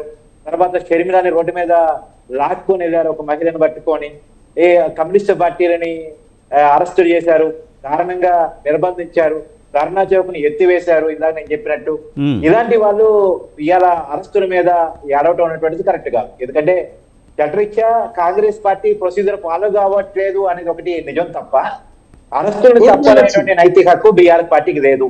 రెండోది తెలంగాణ ఉద్యమకారుని అరెస్ట్ చేస్తే మేము ఊరుకుంటామా, మేము ఉమ్మడి రాష్ట్రంలోని అరెస్టులకు బెదం లేదు చెదం లేదని చెప్పేసి, ఉమ్మడి రాష్ట్రంలో ఎంత నిర్బంధం ఉందో తెలంగాణ వచ్చిన తర్వాత బీఆర్ఎస్ టైంలో అంతకన్నా ఎక్కువ నిర్బంధం ఉంది. తెలంగాణ ఉద్యమకారులు గొంతెత్తి తెలంగాణ పోరాటం చేయగలిగారు, ప్రొఫెసర్ కోదండరామ్ లాంటి వాళ్ళు. కానీ తెలంగాణ వచ్చిన తర్వాత బీఆర్ఎస్ పరిపాలనలో కేసీఆర్ ముఖ్యమంత్రిగా ఉండగా వాళ్ళు గొంతెత్తలేకపోయారు. అనేక మంది ఉద్యమకారులు, బొమ్మరి రామూర్తి లాంటి వారు కూడా కేసీఆర్ గారు అపాయింట్మెంట్ కి నోచుకోలేదు. ఆయన తెలుసో లేదో, ఆయన గుర్తుందో లేదో నాకు తెలియదు, కానీ గద్దర్ లాంటి వాళ్ళు ఆందోళనకు గురయ్యారు. వీరంతా కాంగ్రెస్ పార్టీ వాళ్ళు కాదు, నేను చెప్తున్న పేర్లు ఇప్పుడు అన్ని కూడా. వాళ్ళంతా ప్రజా ఉద్యమకారులు, ప్రజా జీవితంలో ఉండేవాళ్ళు, ప్రజల కోసం కొట్టాడేవాళ్ళు. ఇప్పుడు ఇదే మీరు రకంగా నేను బీఆర్ఎస్ పరిపాలనలో కనుక బీఆర్ఎస్ ప్రభుత్వం మీద మాట్లాడుంటే ఈ పాటికి ఇప్పుడు నన్ను అరెస్ట్ చేతిలో అపడేసేవాళ్ళు. కానీ కార్తిక్ గారు, కానీ ఏ పార్టీ అధికారంలోకి వచ్చింది? అది బీఆర్ఎస్ లేదా కాంగ్రెస్ అనే విషయం పక్కన పెడితే ఏ పార్టీ అధికారంలోకి వచ్చినా ఆ పార్టీ నేను చాలా మోనార్క్గా వెళ్తాను, లేకపోతే నేను చెప్పింది శాసనం అన్నట్టుగా ముందుకు వెళ్తూ ఉన్నారు. అంటే మేము ఎల్లకాలం ఈ పదవిలో ఉంటామని వీళ్ళు భావిస్తారా? లేకపోతే మనం చూసాం గతంలో బీఆర్ఎస్ కూడా ప్రతిపక్షం లేకుండా చేసే ప్రయత్నం చేసింది, ఇప్పుడు కాంగ్రెస్ కూడా అదే ప్రయత్నం చేస్తున్నట్టుగా కనిపిస్తూ ఉంది. ఏదైతే ఉంది అప్పుడు ఎంత కష్టపడినా సరే కాంగ్రెస్ అధికారంలోకి రాక మానలేదు. రేపన్న రోజున ఖచ్చితంగా మళ్ళీ బీఆర్ఎస్ వచ్చే అవకాశాలు ఉంటాయి. ఎందుకు ఈ కక్ష సాధింపు చేయాలి? ఖచ్చితంగా మీరు చాలా వ్యాలిడ్ పాయింట్స్ రావనిస్తారండి. వాస్తవం ఏంటంటే అరెస్టుల ద్వారా ఏదో సాధిద్దాం అనుకుంటారు కానీ ఏమి సాధించలేరు. ఇప్పుడు రేవంత్ రెడ్డి హీరో అయింది అరెస్టుల వల్లనే, బండి సంజయ్ హీరో అయింది అరెస్టుల వల్లనే, కేసుల వల్లనే. బీజేపీలో బండి సంజయ్ మాత్రమే మాస్ లీడర్ ఎందుకు కాగలిగాడు? కాంగ్రెస్ లో సీనియర్ అంతమంది ఉండగా రేవంత్ రెడ్డి మాత్రమే మాస్ ఎందుకు కాగలిగాడు జనంలోకి? ఇప్పుడు కేటీఆర్ మీరు అరెస్ట్ చేశారనుకోండి, సింపతి వస్తుంది. కేసులు మీరు స్టాండర్డ్ గా నిరూపించకుండా కనుక అరెస్ట్ చేస్తే కేటీఆర్ పట్ల సింపతి వస్తుంది. ఖచ్చితంగా అరెస్టుల వల్ల వీళ్ళు సాధించగలిగేది ఏమీ లేదు. అభివృద్ధి మీద, సంక్షేమం మీద దృష్టి పెట్టి చాలా మంచిది. నేను అడుగుతున్నాను, కాంగ్రెస్ అధికారంలోకి వచ్చి 1 year అవుతుంది, ఈ రోజు వరకు రైతు బంధు పడలేదు, దాని మీద మాట్లాడితే బాగుంటుంది. 2 లక్షల రుణమాఫీ అనేది చేస్తామని చెప్పారు, చాలా మందికి జరగలేదు, దాని మీద మాట్లాడితే చాలా బాగుంటుంది. అంతే తప్ప అరెస్టుల వల్ల కాంగ్రెస్ పార్టీ సాధించగలిగేది ఏం లేదు. గతంలో మమ్మల్ని అరెస్ట్ చేశారు కాబట్టి మేము కూడా అరెస్ట్ చేస్తామంటే, గతంలో వాళ్ళని మార్చారు కాబట్టి మిమ్మల్ని కూడా మారుస్తారు, అంతకుమించి చేయగలిగేది ఏం లేదు. ఒక విషయం ఏంటంటే, ఇచ్చిన హామీల మీద మీ దృష్టి ఏంటి? ప్రతి మహిళకి 2500 మీద మీ స్టాండ్ ఏంటి? ఇస్తున్నారు, ఎప్పుడు ఇస్తున్నారు? రైతు భరోసాగా మారుస్తామన్నారు, ఎప్పుడు వేస్తున్నారు? రైతు భరోసా రుణమాఫీ కాలేదు. నేను రైతు బిడ్డగా చెప్తున్నా, నా రుణమాఫీతో సహా రుణమాఫీ కాని వాళ్ళు ఇంకా తెలంగాణలో అనేక మంది ఉన్నారు. వాళ్ళ రుణమాఫీ సంగతి ఏంటి? దానికి సమాధానం చెప్పేటువంటి ధైర్యం కాంగ్రెస్ ప్రభుత్వానికి, కాంగ్రెస్ పార్టీకి ఉందా? కార్తిక్ గారు ఇప్పుడు ప్రతిపక్షం కూడా అదే చెప్తుంది. ఇప్పుడు హామీలు అమలు చేయలేకపోతున్నారు, దీన్ని ప్రజలు క్వశ్చన్ చేస్తారు, అయితే వీళ్ళకు ప్రతిపక్షాలు క్వశ్చన్ చేస్తున్నాయి కనుకనే ఇప్పుడు ఈ అరెస్టులు చేసి ఏదో ఒక విషయాన్ని, ఇప్పుడు అల్లు అర్జున్ విషయం కానివ్వండి, గతంలో లగచర్ల ఇష్యూ కానివ్వండి, ఏదో ఒక విషయంతో డైవర్షన్ చేస్తుంది ప్రభుత్వం అని చెప్పి బీఆర్ఎస్ విమర్శిస్తూ ఉంది. మరి అలాంటి కూడా నేను తప్పంటానండి, అలాంటి కూడా తప్పంటారు. ఇప్పుడు అల్లు అర్జున్ ఇష్యూని డైవర్ట్ చేయడానికి ఏముంది? అల్లు అర్జున్ పర్మిషన్ లేకుండా సినిమా ప్రమోషన్ చేసింది మన కళ్ళకు కనపడుతుంది. ఆయన వల్ల ఒక మహిళ చనిపోయింది, కళ్ళకు కనపడతా ఉంది. 10 ఏళ్ల బాబు హాస్పిటల్ ఉంది, కళ్ళకు కనపడతా ఉంది. మరి ఆయన అరెస్ట్ చేయకుండా ముద్దు పెట్టుకోవాలి. వాస్తవమే మీరు చెప్పింది కార్తిక్ గారు, మీరు చెప్పింది వాస్తవమే. కానీ ఏది ఎంతవరకు రియాక్ట్ కావాలో అంతవరకు రియాక్ట్ కాకుండా ఎక్కువగా రియాక్ట్ అవ్వడం, అంటే దాన్ని హైలైట్ చేయడం. ఇప్పుడు మీరు చెప్పినట్టు విషయం ఇంకా తక్కువ రియాక్ట్ అయ్యారు. ఎవరు హైలైట్ చేశారు? చట్టం జడపాలు చేసుకోకపోతే సినిమా ఆయన ఒక్క పూర్తిలో అరెస్ట్ అయ్యి బయటకు వచ్చేస్తే సినిమా ప్రముఖులతో ఈవెంట్ నిర్వహించింది అల్లు అర్జున్. ఎవరు దాన్ని హైక్ చేశారు? అల్లు అర్జున్ తన అరెస్ట్ హైక్ చేసుకున్నాడు. ఎందుకు? తన సినిమా ప్రమోషన్ కావాలి, దాని ద్వారా కలెక్షన్స్ కావాలని అల్లు అర్జున్ హైక్ చేసుకుని సినిమా ప్రముఖులు వచ్చి అల్లు అర్జున్ కలిశారా లేదా? అరెస్ట్ అయ్యి బయటకు వచ్చిన తర్వాత తన అరెస్ట్ హైక్ చేసుకుంది అల్లు అర్జున్. డైవర్షన్ పాలిటిక్స్ అని మనం ఎక్కడ అనగలుగుతాం? ఇక్కడ అల్లు అర్జున్ అరెస్ట్ చేయదా చేయాలా? స్టాండ్ చెప్పండి. అల్లు అర్జున్ ఖచ్చితంగా అరెస్ట్ చేయాలి కదా. అది పర్మిషన్ లేకుండా cinema promotion event Musheerabad flyover దగ్గర నుంచి రోడ్ షో లాగా చేసుకోపోయింది. విజువల్స్ మనకు కళ్ళకి కనపడుతున్నాయి కదా. రైట్. ఇప్పుడు ఈ విషయంలో ఎవరు కూడా తప్పు అనడం లేదు. ఇప్పుడు యాక్చువల్గా మన అల్లు అర్జున్ చేసిన విషయంలో కూడా చాలా మంది నెగిటివ్గా స్పందిస్తున్నారు, తప్పని చెప్తున్నారు. అంటే అల్లు అర్జున్ ఎలా అయితే స్పందించారో అది చాలా మంది తప్పుపడుతున్న పరిస్థితి కనిపిస్తుంది. కానీ హరీష్ రావు ఒక మాట చెప్తున్నారు, ఖచ్చితంగా ఆ విషయంలో యాక్షన్ తీసుకోవాల్సిందని చెప్తూనే రేవంత్ రెడ్డి తమ్ముడు ఒక సర్పంచ్ మరణానికి కారణమయ్యారు, అతను లెటర్ రాసి చనిపోయారు. మరి అలాంటి విషయంలో ఎందుకు చర్యలు తీసుకోలేకపోతున్నారు? ఎవిడెన్స్గా రాసిన లెటర్ కూడా ఉంది, ఎందుకు అరెస్ట్ మరణానికి కూడా కారణం చెప్తాను. ఇప్పుడు కాంగ్రెస్ ప్రభుత్వాన్ని వెనకేసుకురావడం నా ఉద్దేశం కాదు. మళ్ళీ ఎక్కువ మాట్లాడితే కాంగ్రెస్ ప్రభుత్వాన్ని వెనకేసుకొచ్చినట్టు ఉంటుందేమో. కానీ నా ఉద్దేశం జర్నలిస్ట్ గా నేను ఇద్దరిని తప్పడుతూనే సర్పంచులు గత 10 సంవత్సరాల కాలంలో వాళ్ళ బిల్లులు చాలా పెండింగ్ ఉన్నాయి. చాలా అంటే చాలా పెండింగ్ ఉన్నాయి. ఆ 10 లక్షలు 15 లక్షల బిల్లులు పెండింగ్ ఉండే వాళ్ళు కూడా ఉన్నారు. అప్పటి నుంచి వారికి అయ్యే ఇంట్రెస్ట్ ఎంత? ఇవాళ వాళ్ళంతా ఒక్కసారిగా రోడ్డు మీదకి వచ్చి ఆత్మహత్య చేసుకుంటే పరిస్థితి. వాళ్ళు వచ్చి కాంగ్రెస్ ప్రభుత్వం అడుగుతుంటే కాంగ్రెస్ నాయకులు వాళ్ళని బుజ్జగించాల్సిందో మాట్లాడాల్సిందో పోయి వాళ్ళ మీద రుబాబు చేస్తా ఉన్నారు. సహజంగానే కొంత ఆత్మహత్యలు జరిగే పరిస్థితి ఉండొచ్చు. కానీ ఆయన అప్పుడు రుబాబుగా మాట్లాడిన పేరు రాసి ఉండొచ్చు. కానీ దానికి వెనుకున్న కారణాలే బీఆర్ఎస్ కూడా పరిపాటే. సరిపోయిన ఒక్క సర్పంచ్నే కాదు, మీరు మీ స్వతంత్ర ఛానల్ తరఫున గ్రామాన్ని రివ్యూ చేయండి. ఎంతమంది సర్పంచులు చనిపోయారో నేను లెక్క చెప్పనా? 39 మంది తెలంగాణలో సర్పంచులు ఆత్మహత్యలు చేసుకున్నారు. కొంతమంది చనిపోయారు, కొంతమంది ఆత్మహత్య చేసుకున్న ఆత్మహత్య చేస్తారు కాబట్టి కొంతమంది బతుకున్నారు. 39 మంది సర్పంచులు ఆత్మహత్య చేసుకున్నారు. మీరు ఒక్క సర్పంచ్ గురించి ఎందుకు మాట్లాడతారు? కేవలం బీఆర్ఎస్ హయాంలో పెండింగ్ బిల్లులు పెట్టడం ఫలితంగా, గ్రామ పంచాయతీ నిధులు లేకుండా చేసిన దాని ఫలితంగా, ఈవెన్ తో కేంద్ర ప్రభుత్వం నుంచి వచ్చేటువంటి ఉపాధి హామీ పథకం నిధులను కూడా దారి మళ్లించడం ఫలితంగా, గ్రామ పంచాయతీలకు అధికారాలు లేకుండా చేసిన దాని ఫలితంగా బాధ్యతలు తప్ప అధికారాలు లేవు. మళ్ళా బాధ్యతల్లో ఏదైనా చిన్న తప్పు జరిగింది అనుకోండి, సర్పంచ్ గిరి తీసేసేవాళ్ళు. స్థానిక సంస్థలకి అధికారాలు లేకుండా అధికారాలు కేంద్రీకృతం చేయడం ఫలితంగా వాళ్ళు పెట్టినటువంటి బిల్లులకి ఇవ్వడానికి ఫలితంగా. నేను ఒక్క చిన్న ఉదాహరణ చెప్తానండి. రైతు కేంద్రాలు కట్టమని కేసీఆర్ ఆ రోజు సర్పంచులకు ఆదేశాలు ఇచ్చాడు. రైతు కేంద్రాలు కట్టాలంటే డబ్బులు కావాలి, గ్రామ పంచాయతీలో డబ్బులు లేవు. మీరు కట్టండి నేను ఇస్తానన్నారు, సర్పంచ్ రైతు కేంద్రాలు కట్టారు. ఈ రోజుకి ₹1 పైసా కూడా కేసీఆర్ అధికారంలో ఉండగా సర్పంచులకు మళ్ళీ నిధులు విడుదల చేయాలి. ఆత్మహత్యలు చేసుకోక ఏం చెప్తారండి? అది పరిస్థితి, వాస్తవాలు ఇలా ఉన్నాయి.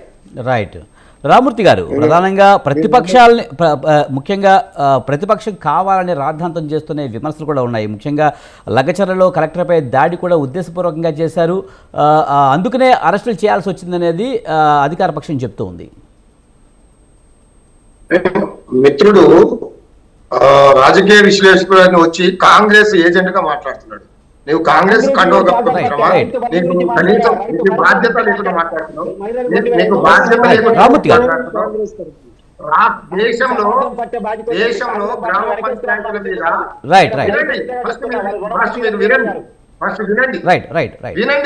వినండి. మీరు ఫస్ట్ వినండి, విన్న తర్వాత నాకు మళ్ళీ సమాధానం చెప్పండి. మీరు కాంగ్రెస్ ఏజెంట్ అయితే కాంగ్రెస్ కండవ కప్పుకొని మాట్లాడండి, నేనేం అభ్యంతరం పెట్టను. మీరు మీ వాయిస్ మీరు ఇవ్వండి. ప్రతిపక్షం మీరు అధికార పక్షంలో ఉన్నారు, వాళ్ళకు సర్వీస్ చేస్తే చేసుకోండి, మాకేం అభ్యంతరం లేదు. కానీ వాస్తవాలు మాట్లాడాలి.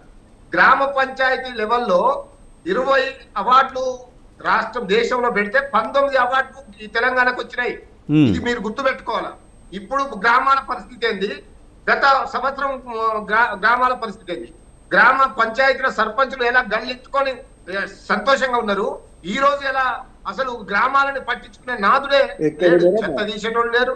మీకు ఆ గ్రామాలకు పోయే నాయకులు లేరు, మంత్రులు పోతే అడుగుతారని ఏదైతే 420 హామీలు ఉన్నాయో అవి అడుగుతారని మంత్రులు కూడా గ్రామాలకు పోడు బంద్ చేశారు. కాబట్టి వీళ్ళు గ్రామాలలో పోరు, గ్రామ సమస్యలు తీర్చరు. లేకపోతే ఇప్పుడు మా విలేకర్ గారు అన్నట్టు యాంకర్ గారు లగసర్లో ఏమైందండి, మా భూములు మేము అని అడిగితే పాడండి, వాళ్ళని అరెస్ట్ చేసి 34 రోజులు జైల్లో పెట్టి ఒక అతనికి హార్ట్ అటాక్ వస్తే కూడా అతనికి కూడా బెయిల్ వేసుకొని సమాజం సిగ్గుపడ్డది. నిజంగా దుర్మార్గుల కాంగ్రెస్ ప్రభుత్వాన్ని అసలు ఏడ్చింది ఈ సమాజం అంతా, ఏడుస్తున్న రైతు అంతా అని చూసి పెడతారా? బీఆర్ఎస్ పార్టీ ఎక్కడ పెట్టిందని, ఎక్కడ ఎవరిని ఇబ్బంది పెట్టింది, ఎవరిని అక్రమంగా అరెస్ట్ చేసింది? నీకు దమ్ముంటే మిత్రుడు కాంగ్రెస్ మిత్రులు చెప్పారు, ఆధారాలు ఉంటే బయట పెట్టు, నువ్వే కదా అధికారాలు ఉన్నాయి, కోట్ల రూపాయలు తిన్నారు, కోట్ల రూపాయల అధికారం దారి మళ్ళించారు, కోట్ల కుంభకోణాలు నడిచిందని మీరేమి దారులు కడుతురా? మీరే కదా అధికారం ఉంటుంది, మీరు బయట పెట్టండి, ఆధారాలతో బయట పెట్టి అరెస్ట్ చేయండి. మీకు దమ్ముంటే అది లేదు, మీకు ఆ దమ్ము లేదు. ఆధారాలతో బయట పెట్టే తప్పు మీకు లేదు, ఎందుకంటే తప్పు జరగలేదు కాబట్టి. ఏదో రకమైన కుట్రతో, ఏదో ఒక పన్నాగంతో, ఏదో కొండంతా ఎలకలు పట్టినట్టు ఏదో దుర్మార్గమైన ఒక చిన్న కేసులు పెట్టి మమ్మల్ని ఏదో హింసించాలని చూస్తే సభ్య సమాజం, ఇక్కడ అందరూ తెలంగాణ సమాజం చూస్తుంది. ఉద్యమకారులు లేరంటున్నారు. హరీష్ రావు గారు ఎవరు, కేటీఆర్ గారు ఎవరు, కవిత గారు ఎవరు, కేసీఆర్ గారు ఉద్యమాన్ని స్టార్ట్ చేసిన ఉద్యమ నేత ఎవరు, జగదీష్ రెడ్డి గారు, పద్మారావు గారు ఎవరు, వీళ్ళందరూ ఉద్యమకారులు గారా? వీళ్ళంతా బీఆర్ఎస్ పార్టీలో లేరా? ఉద్యమకారులు ఎవరు? రామూర్తి గారు ఇప్పుడు సరే, ఇప్పుడు వరకు అరెస్ట్ అయిన వాళ్ళ విషయం కౌశిక్ రెడ్డి కానీ, పట్నం నరేందర్ రెడ్డి కానీ, ఎర్రవల్లి శ్రీనివాస్ కానీ వీళ్ళందరూ అరెస్ట్ అయ్యారు. సరే, ఇప్పుడు కేటీఆర్ ఫార్ములా ఈ కార్ రేసులో అరెస్ట్ అయ్యారు, ముఖ్యంగా నిబంధనలకు విరుద్ధంగా డబ్బులు వేరే వాళ్ళకి ఇచ్చారు అనేది విమర్శ. మరి కేటీఆర్ కూడా అరెస్ట్ అవుతారనే విమర్శలు ఉన్నాయి. మరి ఇది కూడా కక్షపూరితం అనుకోవాలా? నిబంధనలు ఉల్లంఘించినా సరే అరెస్ట్ చేయకూడదు అంటారా? ఇప్పుడు ఇక్కడ చాలా క్లియర్ గా ఉంది, డబ్బులు ఎవరికి పంపాలో, ఎందుకు పంపినో చాలా క్లియర్ గా, ఎవరికి పోయినాయో క్లియర్ గా ఉన్నాయి. మేము పంపిన వాడిని క్లియర్ గా కేటీఆర్ గారే, ఇది అటానమస్ బాడీ, దీనికి నేను వైస్ చైర్మన్, ఆ శాఖకు నేను మంత్రికి ఒక అటానమస్ బాడీ ఉంటది. ఆ అటానమస్ బాడీ జిహెచ్ఎంసి ఆధ్వర్యంలో ఒక నిర్ణయం తీసుకొని ఈ హైదరాబాద్ బాగు కోసం, హైదరాబాద్ అభివృద్ధి కోసం ఒక నిర్ణయం వచ్చింది. అందుకనే అడ్వాన్స్ గా పైసలు పంపారు. ఓకే, తీసుకున్నవాడు నేను తీసుకున్నా అన్నాడు. ఇప్పుడు డబ్బులు పంపిన వాళ్ళు నేను పంపిన అన్నారు. ఇక్కడ యాంటీ కరప్షన్ ఎక్కడ వచ్చింది? ఇక్కడ డబ్బులు ఎటు తప్పు పోయిన అకౌంట్ గవర్నమెంట్ అకౌంట్ నుండే పోయింది. గవర్నమెంట్ అకౌంట్ నుండి పోయింది కాబట్టి ఒక గవర్నమెంట్ ఐఏఎస్ ఆఫీసర్ మీద కేసు పెట్టినావు. మరి తీసుకున్న కంపెనీ మీద ఎందుకు లేదు? ఏంది దీంట్లో మతలబు అంటే నువ్వు గనక ఆ కంపెనీ మీద కేసు పెడితే నీ బండారం బయటపడుతుంది. నువ్వు ఎందుకు రద్దు చేశాడో చెప్పాలి. రద్దు చేయడానికి కారణాలు ఏదో నువ్వు చెప్పలేదు. నువ్వు ఏ మంత్రివర్గ తీర్పు చేసినావు? ఎందుకు ఈవెంట్ 700 కోట్ల రూపాయలు లాభం ఉంది తెలంగాణకు, నువ్వు ఎందుకు దాన్ని ఇంకా 500 కోట్లు 1000 కోట్లు 4000 కోట్ల రూపాయల లాభం చూపెట్టాల్సింది ఎందుకు చేయలేకపోయినావు? అంటే నీ అసమర్థత. ఏదో రకంగా ఈ ఈవెంట్ ని రద్దు చేయాలి. ఈ పంపిన డబ్బులు ఎట్లా రావు కాబట్టి అది ఒప్పందంలో ఉన్న అది కాబట్టి కేసు పెట్టాలి. ఇదిగో ఇది దుర్మార్గమైన కుట్ర. ఇవన్నీ తెలుసు. అన్ని రకాలుగా అక్కడ మీ ప్రభుత్వంలో ఉన్న మీ మంత్రులే మిమ్మల్ని తిడుతున్నారు. చాలా మంది చాలా ఇంత దుర్మార్గంగా వివరిస్తున్నారని. కానీ రామూర్తి గారు ఒక మాట ప్రధానంగా ఫార్ములా ఒక్క నిమిషం మిత్రుడు మాట్లాడారు. అసలు పర్మిషన్ ఇచ్చింది ఎవరండి? గవర్నమెంట్. ఫ్రీ ఈవెంట్స్ పెట్టింది ఎవరండి? గవర్నమెంటే కదా. పర్మిషన్ ఇచ్చింది ఎవరు? గవర్నమెంటే కదా. మాకు పర్మిషన్ కావాలని థియేటర్ లెటర్ రాసింది కరెక్టే కదా. మరి వచ్చినప్పుడు మీకు చేతగాక మీరు పోలీసులు సరిగ్గా పెట్టక మీకు చేతులు ఎత్తేసి మరి చాలా ఈవెంట్లలో చాలా రాజకీయ వాళ్ళకు నా సాగుకు ప్రభుత్వమే కారణమని ఒక రైతు ఆఫీసు ముందు ఆత్మహత్య చేసుకున్నాడు. ఇదే సిద్దిపేట మెదక్ జిల్లాలో. మరి ఎందుకు అరెస్ట్ చేయరు రేవంత్ రెడ్డి పేరు చెప్పి ఇప్పటి వరకు పిల్లలు దాదాపు ఈ గురుకుల పాఠశాలలో 49 మంది చనిపోయారు. రైట్. ముఖ్యంగా విజయ్ గారు ఒక్క నిమిషం నాకు టైం ఇవ్వండి.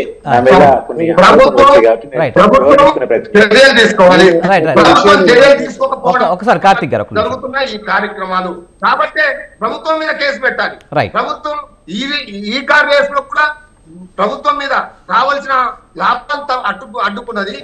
కానీ రామూర్తి గారు ఒక మాట ఈ ఫార్ములా కేసులో రేవంత్ రెడ్డి మీద కేసు పెట్టాలి. రామూర్తి గారు ముఖ్యంగా ఫార్ములా ఈ కార్ రేస్ కేసులో అవినీతి జరిగిందా లేదా అన్న విషయం పక్కన పెడితే ఇందులో నిబంధనలు ఉల్లంఘించారన్న మాట నిజమా కాదా? ముఖ్యంగా ఎలక్షన్ కోడ్ కూడా అమల్లో ఉంది. ఎలక్షన్ కోడ్ అమల్లో ఉన్నప్పుడు ఎవరికీ తెలియకుండా నిధులు ఎలా విడుదల చేస్తారు అనేది ఒకటైతే హెచ్ఎండిఆర్ మీరు అదే తప్పుపడుతున్నారండి. అది ఆన్గోయింగ్ ప్రాజెక్టు. ఎలక్షన్ కోడ్ 2002లో ఎలక్షన్ కోడ్ లేదు. ఎలక్షన్ కోడ్ లేకముందే ఒప్పందాలు జరిగినాయి. ఆన్గోయింగ్ ప్రాజెక్టు రెండోసారి అనుమతించేటప్పుడు అది ఒప్పందాలు ఎప్పుడు జరిగినా నిధులు విడుదల మాత్రం ఎన్నికల కోడ్ అమల్లో ఉండగా జరిగింది. ఒప్పందమే జరగలేదు. అంటే ఒప్పందాలు ఎప్పుడు జరిగినా కానీ ఎలక్షన్ కోడ్ అమల్లో ఉండగా జరిగింది కనుక మామూలుగా ఎలక్షన్ కోడ్ అమల్లో ఉంటే అధికారం ఉండదు కదా. మినిస్టర్లకైనా సరే అధికారం ఉండదు కదా.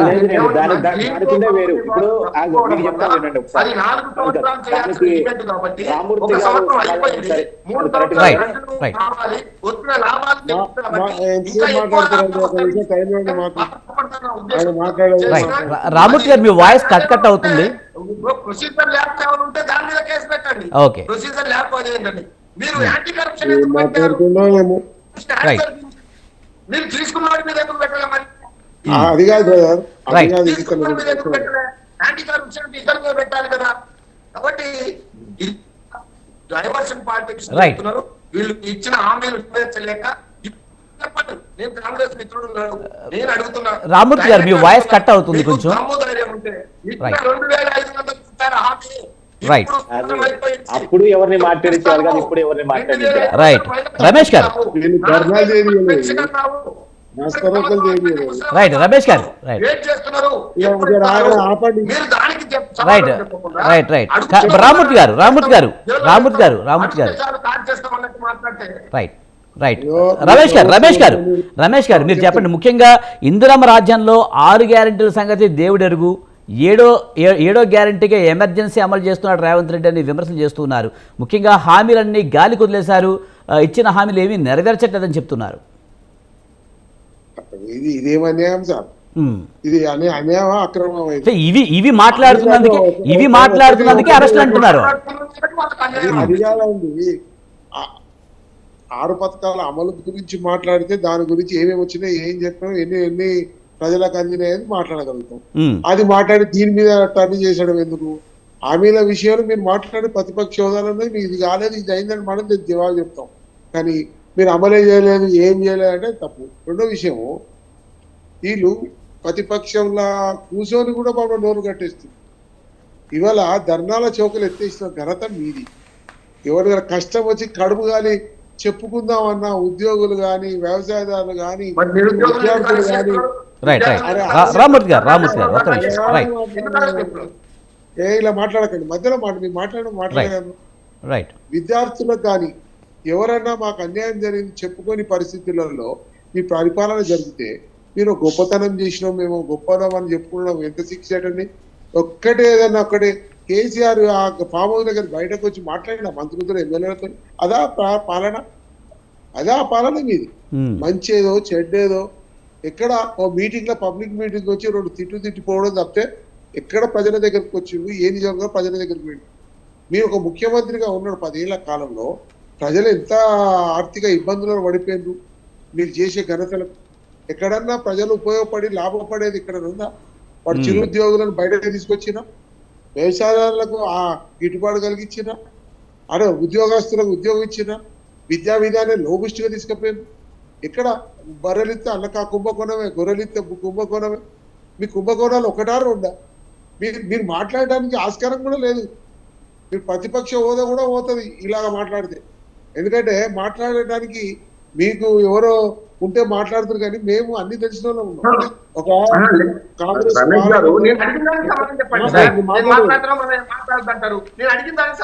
మీరు కాంగ్రెస్ పార్టీ పెద్దలు, నేను అడిగిన దానికి ఎప్పుడు ఇస్తారు?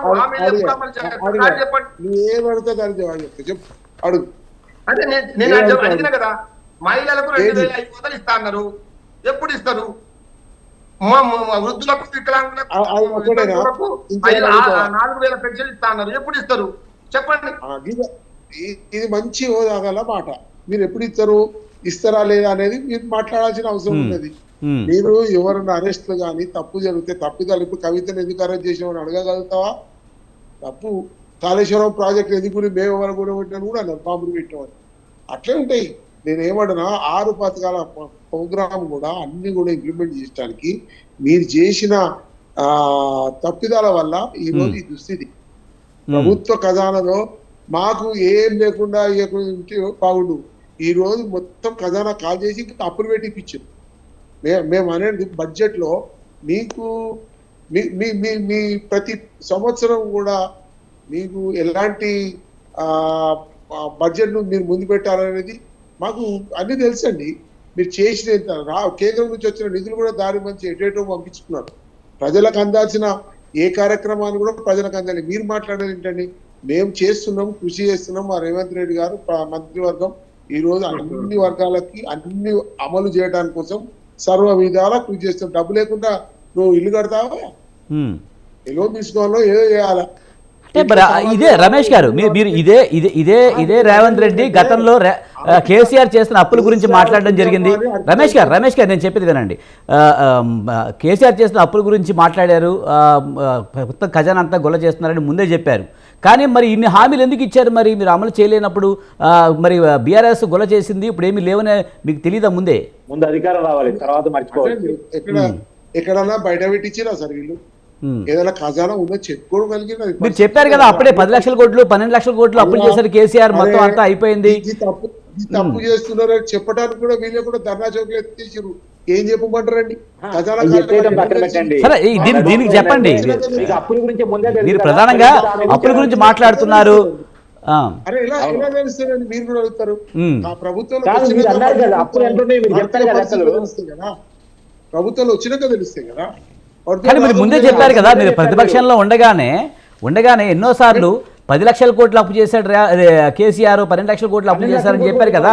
మీకు లెక్కలతో సహా మీరే చెప్పారు. మరి అధికారంలోకి వచ్చిన తర్వాత బీఆర్ఎస్ మొత్తం ఖజానా ఖాళీ చేస్తుందని ఎలా చెప్తారు? మరి ఏ ఉద్దేశంతో హామీలు ఇచ్చారు మీరు? ప్రజలకు మంచిగా ఉపయోగపడే కార్యక్రమాలు పెట్టాలనే సదుద్దేశంతో ముందుకు వస్తే తప్పది. ఆర్థికమైన ఇబ్బందుల వల్ల కొంత వెనుక ముందు అయితే ఒకటే ఏడాదిలో కేసీఆర్ ప్రభుత్వానికి వచ్చిన ఏమన్నా తెలుసా? మేము ఇప్పుడే బాలలం, చిన్నపిల్లలం, మాకు ఇంకేం తెలియదు ప్రభుత్వంలో అన్నాడు. సెంట్రల్ మినిస్టర్ చేసిన అన్ని చేసిన. ఇప్పుడు మేము వచ్చి కూడా ఏడాది అయింది కదా. ఈ 1 year లోపల ఇప్పటివరకు చేసినాం. కొన్ని అమలైనవి, కొన్ని కాలే, అవి కూడా చేస్తాం ఇంకొక ఏడాదిలో. ఆర్థిక ఓపిక పట్టండి. ఇంకా 2 నెలల్లో సంపూర్ణమైన టైం ఉంటుంది. ఒక ఏడాదిలో అన్ని చేయలేమండి. ఒక ఏడాదిలో మేము చేస్తా అని చెప్పాను. మీరు 100 రోజుల్లో చేస్తామన్నారండి. రైతు బంధు మా బాబు మా బ్రదర్ కార్తిక్ గారు అన్నారు నాకు రైతుకు రాలేదని. కొన్ని టెక్నికల్ ప్రాబ్లమ్స్ కూడా కొన్ని రైతు రుణమాఫీ అండి, అది ఇంకా రైతు భరోసా ఇంకా ఇవ్వలేదు. అయిపోయింది. రైతు బంధు కూడా ఎంత మోసం చేసి ఆ ధరణి కాపీ పెట్టి ఒక్కొక్క 30, 40, 50 ఎకరాల కూడా ధరణిపై అమౌంట్ కట్టారు. ఇట్లా ఖజానా కాల్ చేసిరు మీరు. ఎక్కడ ప్రతిదీ కూడా ఒక పరిస్థితులను బట్టి అక్కడ ఉన్న ఆర్థిక ఇబ్బందులను బట్టి పనిచేయలే. అదిగే ఈ ఇబ్బందులు మాకు కలిగినాయి. ఈ ఇబ్బందులు మీతో మాట పడాల్సిన అవసరం వచ్చింది. అది మీరు చేసిన తప్పిదాల వల్లనే మాకు వచ్చింది ఇది. మేము చేసేది 100% చేస్తాం. కాంగ్రెస్ పార్టీ ఎప్పటికైనా ఎప్పుడైనా మాట ఇచ్చిందంటే నెరవేరుస్తుంది.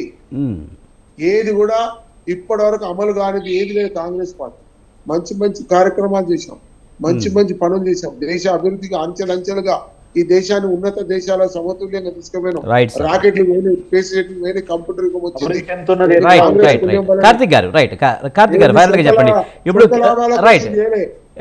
ఇప్పుడు కేటీఆర్ ని కూడా అరెస్ట్ చేస్తామని చెప్తున్నారు, గవర్నర్ అనుమతి కూడా తీసుకున్నామని చెప్తున్నారు. దీనికి ఈ వార్తలన్నీ వస్తున్నాయి. మరోపక్క కేటీఆర్ కూడా స్టేట్మెంట్ ఇచ్చారు, నేను అరెస్ట్ అవ్వడానికి సిద్ధంగా ఉన్నాను, రాబోయే రోజుల్లో అరెస్ట్ అవుతాను, జైలుకి వెళ్తే యోగా చేసుకుంటాను, తర్వాత ప్రజల్లోకి వెళ్తాననే కామెంట్స్ చేశారు. ఇది ఎలా చూడాలంటారు? అంటే తన నిబంధనలు ఉల్లంఘించినట్టుగా ముందుగానే ఆయన ఎక్స్పెక్ట్ చేస్తున్నారు, అరెస్ట్ అవుతారనే ముందే ఆయనకి ఒక క్లారిటీ ఉంది. నేను ఒక విషయం చెప్పే ప్రయత్నం చేస్తాను. ఖచ్చితంగా మీరు అడిగిన క్వశ్చన్ సమాధానం చెప్పే ముందు, ఇందాక నేను కాంగ్రెస్ కండువా కప్పుకోవాలి, కాంగ్రెస్ పార్టీ తరఫున మాట్లాడని చెప్పారు. ప్రొసీజర్ ఫాలో కాకుండా అరెస్ట్ చేశారన్నది నేను ముందు చెప్పిన పాయింట్ మీరు గుర్తుందా అండి? అవును, చెప్పాను. ప్లస్ ఇంకోటి, రైతు భరోసా గురించి, రుణమాఫీ గురించి ప్రశ్నించారంటే ప్రశ్నించలేదా? ఖచ్చితంగా మాట్లాడారు. అంటే కొంత ఎక్కువగా బీఆర్ఎస్ మీద కూడా విమర్శలు చేయడంతో రామూర్తి గారు అలా అని ఉంటారు. మీరే అన్నారు మాట్లాడుతూ, నేను మాట్లాడితే కాంగ్రెస్ వ్యక్తిలా అనిపిస్తుందేమో కానీ బీఆర్ఎస్ చేసిన తప్పులు ఇవే అని చెప్పి మీరు చెప్పడం కూడా జరిగింది కదా.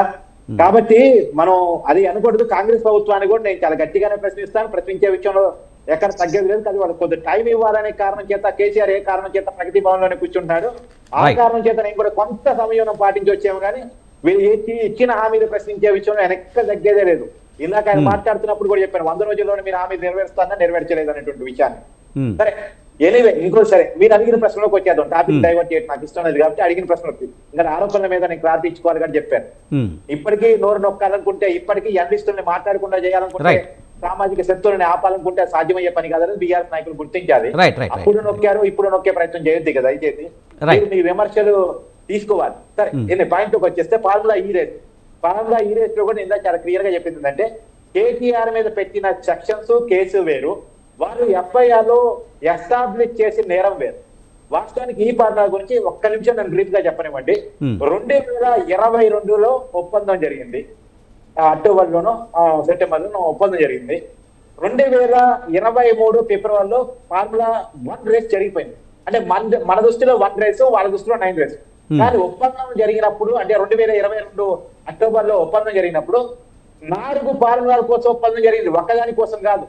9, 10, 11, 12 ఫార్ములా ఈ రేస్ 9, 10, 11, 12 4 సంవత్సరాలు వరుసగా నిర్వహించడానికి ఒప్పందం జరిగింది.